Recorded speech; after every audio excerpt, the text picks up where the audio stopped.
વડોદરાના નાગરવાડા બ્રિજ પાસે નદીમાં ફસાયેલા મહાકાય મગરનું રેસ્ક્યુ।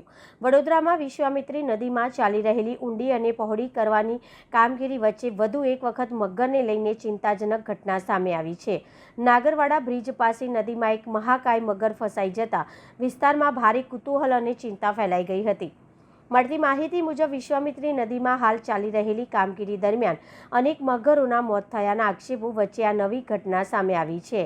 નાગરવાડા બ્રિજ નજીક ચાલી રહેલા કામના કારણે મગર એક જ જગ્યાએ ફસાઈ ગયો હતો અને બહાર નીકળી શકતો ન હતો। ઘટનાની જાણ થતાં જ વાઇલ્ડ લાઇફ રેસ્ક્યુની ટીમ તાત્કાલિક ઘટના સ્થળ પર દોડી આવી હતી। ટીમે ભારે જહેમત બાદ સુરક્ષિત રીતે મગરનું રેસ્ક્યુ હાથ ધર્યું હતું। ત્યારબાદ મગરને પાંજરામાં પૂરીને વધુ કાર્યવાહી હાથ ધરવામાં આવી હતી।